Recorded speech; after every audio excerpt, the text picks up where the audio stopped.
আসসালামু আলাইকুম সবাইকে। আশা করি সবাই ভালো আছেন। আমরাও আল্লাহর রহমতে আলহামদুলিল্লাহ ভালো আছি।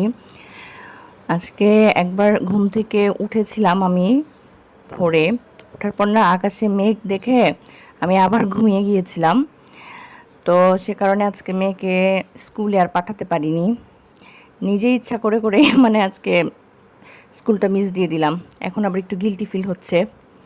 তো যাই হোক, পরে ঘুম থেকে উঠে হাজব্যান্ডের জন্য ব্রেকফাস্ট রেডি করে নিচ্ছিলাম আর ওর খাবারগুলো প্যাক করে নিলাম। মিষ্টি কুমড়ার তরকারি দিয়েছিলাম আর চিংড়ি মাছের তরকারি।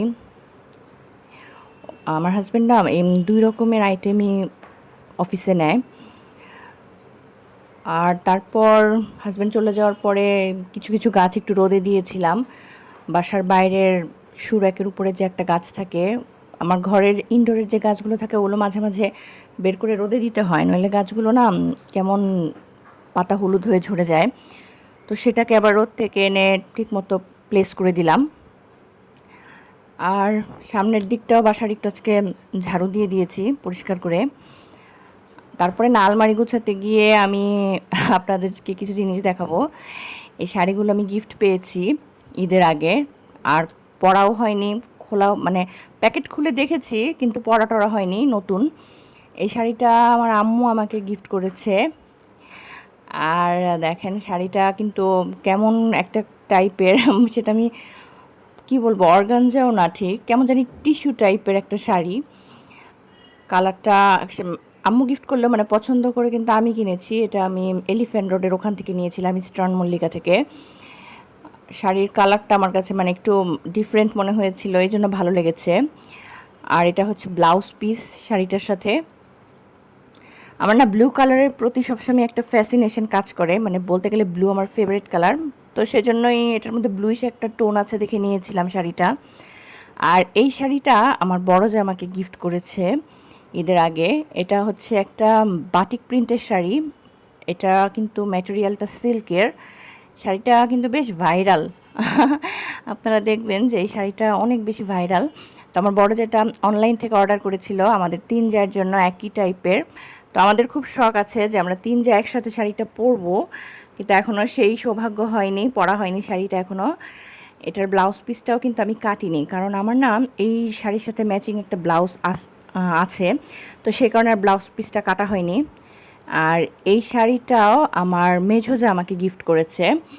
এটার ব্লাউজ পিস, এটা একটা জামদানি শাড়ি। এটা আমার মেঝোজা ড্যামরায় যে জামদানি হাট বসে সেখান থেকে কিনেছিল। সে আমাকে অনেকগুলো শাড়ির ছবি পাঠিয়েছিল যে তোমার কোনটা ভালো লাগে একটু চুজ করো। তো আমি বললাম না, ব্লু এর প্রতি আমার একটা ফ্যাসিনেশন কাজ করে, সে কারণেই আমার এই ব্লু কালারটা চুজ করা। আমার মানে এই মনে হয়েছিল যে এই শাড়িটা পরলে আমাকে অনেক ভালো লাগবে দেখতে। কিন্তু এখনও তো বললাম না শাড়িগুলো পরা হয়নি, আমি প্যাকেট খুলে জাস্ট দেখে দেখে রেখে দিয়েছি শাড়িগুলো। তারপরে তো আলমারি গুছিয়ে নিলাম নিজের কাপড়গুলো একটু। আর এই দেখেন দুইজন তো আজকে স্কুলে যায়নি, দুই ভাই বোন গল্প করছে একসাথে। তারপর ওদেরকে আমি ব্রেকফাস্ট করিয়ে দিয়ে নিজে চলে আসলাম ঘরবাড়ি আজকে একটু ভালো করে ক্লিন করব। মানে আসার পর থেকে না আমার সেভাবে ঘরবাড়ি ক্লিন করাই হয়নি।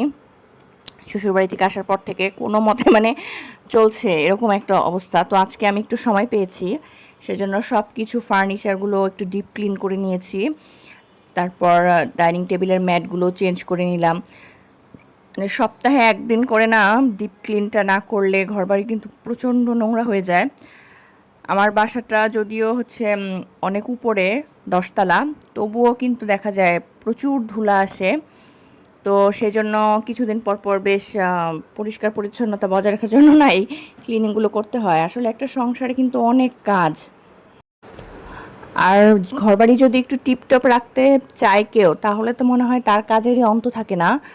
কারণ ঘরবাড়ি টিপটপ রাখার জন্য আসলে অনেক ইফোর্ট দিতে হয়। এই যেরকম দেখা যায় যে ছিমছাম গোছানো ব্যাপারটা সেরকম না, সেজন্য বাসার গৃহকর্ত্রীকে অনেক পরিমাণ পরিশ্রম করতে হয় ঘরবাড়ি পরিষ্কার রাখার জন্য। তারপরে মাঝখানে বাচ্চাদের একটু ফ্রুটস কেটে দিয়েছিলাম। তারপরে না আজকে বলেছি যে তোমরা যেহেতু বাসায় আছো গাছগুলোতে তোমরা পানি দাও, প্র্যাকটিসগুলো থাকা ভালো। তো তারা আগ্রহ নিয়ে গাছে পানি দিচ্ছে। কারণ ছোট ছোট কাজগুলো না অল্প মানে অল্প বয়স থেকে করালে বাচ্চাদের জন্য বাচ্চাদের কাজের একটা প্র্যাকটিস হয়ে যায়। তারা শাওয়ার নিয়ে নিল, তারপরে আবার একটু ড্রাগন কেটে দিয়েছিলাম। আমার মেয়ে আবার ড্রাগনটা খুব বেশি পছন্দ করে। আর এখানে আজকে একটু রান্না বসিয়েছি। আজকে না তেমন রান্নাবান্নার দুপুরবেলা ঝামেলা রাখবো না, কারণ রাত্রে একটু স্পেশাল আয়োজন করার ইচ্ছা আছে। তো সেই জন্য দুপুরে শুধু একটু মাংসটাকে কষিয়ে ভালো করে রান্না করে নিব, সাথে ডাল থাকবে। তারপর এই মাংসটা ভালো করে কষিয়ে রান্না বসিয়ে দিলাম। রাত্রিবেলা আজকে স্পেশাল মানে সেরকম কিছু না, আমার ছেলে একটু রাত্রে বায়না করেছে সে পোলাও খাবে, তো সেই জন্য রাত্রে একটু পোলাও করব বলেছি। তোমার বাবা অফিস থেকে আসুক তারপরে রান্না করব। আমি এখন রান্নাঘরটাকে রান্নাবান্না শেষ করে ভালো করে ক্লিন করে নিলাম। এই রান্না শেষে না পুরো মানে রান্নাঘরটা তেল চিটচিটে হয়ে যায়। যতই হেল্পিং হ্যান্ড সকালে এসে কাজ করে দিয়ে যাক, নিজের কিন্তু কাজটা থাকেই। রান্নাঘরটাকে ক্লিন করা এটাও একটা টাইম কনজিউমিং ব্যাপার। আমার হাজব্যান্ড অফিস থেকে আসার সময় বেশ কিছু বিস্কিটের প্যাকেট নিয়ে এসেছে। আমি তাকে বলেছিলাম যে একটু বাখরখানি নিয়ে এসো, আমার চা খাওয়ার বিস্কিট শেষ হয়ে গিয়েছে। তো বলেছি যে এবার একটু বাখরখানি দিয়ে চা খাবো, বাখরখানি আনো। তো সে বাখরখানি আনেনি, সে না অনেকগুলো অন্য অন্য বিস্কিটের প্যাকেট এনেছে। আর আমার ছেলেমেয়েরা একটু বিস্কিটটা বেশি খায়। এই বিস্কিটটা কিন্তু আমার খুব ভালো লাগে, সল্টি একটা টেস্ট। তো সে বলেছে যে সে বাখরখানি না এনে আমার জন্য বেলা বিস্কিট এনেছে। আপনারা এটা চিনেন কিনা জানি না, এটা কিন্তু চিটাগাংয়ের বেশ একটা পপুলার বিস্কিট, মানে নাম শুনেছি অনেক, বেলা বিস্কিট। আমি ওইভাবে কখনো খাইনি। তো সে বললো যে এটা পেয়েছি, এটা খেয়ে দেখো, এটা ভালো লাগবে। বলে আচ্ছা ঠিক আছে, দেখি তাহলে খেয়ে। আর সে আবার জামও নিয়ে এসেছে। আমি গোল বেগুন আনতে বলেছিলাম যে রাত্রে আমি গোল বেগুনের ভাজি করব। লিচুও নিয়ে এসেছে। মা আজকে আমাদের ওই শ্বশুরবাড়ি থেকে যে কাঁঠালটা দেওয়া হয়েছিল সেই কাঁঠালটা ভাঙা হলো, কাঁঠালটা পেকে গিয়েছে। তো আমার হাজবেন্ডই কিন্তু ভেঙে দিচ্ছিল, আমি না কখনো কাঁঠাল ভাঙিনি নিজে, কেমন জানি আঠা আঠা হয়, সেজন্য সবসময় আমার হাজবেন্ডই এই কাজটায় আমাকে হেল্প করে। কাঁঠালটাও ভেঙে ফেলেছে, বাচ্চাদেরকে দিয়েছি, বাচ্চারা বেশ মজা করে খাচ্ছে। আমার ছেলে বিশেষ করে কাঁঠালটা বেশ পছন্দ করে। আমার ছেলের আবার ফ্রুটসের প্রতি একটু ফ্যাসিনেশন আছে, ভালোই পছন্দ করে মাশাল্লাহ, আলহামদুলিল্লাহ। আর কাঁঠালগুলো না আমি কয়েকটা হাফ প্লেটে বেড়ে নিয়েছি, একটু আশেপাশের বাসায় দিব, যেহেতু সিজনাল ফ্রুটস শ্বশুরবাড়ির, সবাইকে একটু দিয়ে খাবো। ওরা এখন যাচ্ছে ওদের বাবার সাথে আশেপাশের বাসায় দেওয়ার জন্য। আর দেখেন আমার ছেলে কিন্তু অনেক দুষ্টুমি করে, খুব চঞ্চল, কি দুষ্টুমি করছে যাওয়ার সময়। তো এক বাসা থেকে আবার হাফ প্লেট ফেরত দেওয়ার সময় একটু ঝুরি ভাজা দিয়েছে, সেটা আবার সবাই মিলে খেলাম, ভালোই লাগলো। আর এই যে বলেছিলাম না রাতে একটু স্পেশাল আয়োজন হবে, তো এখানে একটু পোলাও করেছি, নিজেরা খাবো তো, তাই পোলাওর উপর আর কোনো বেরেস্তা দেইনি আমি।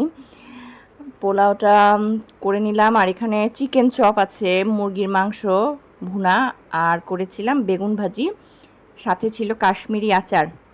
ছেলের ডিমান্ডেই মূলত এই আয়োজনটা করা। তো আজকের ব্লগটা এই পর্যন্তই, ভালো থাকবেন সবাই।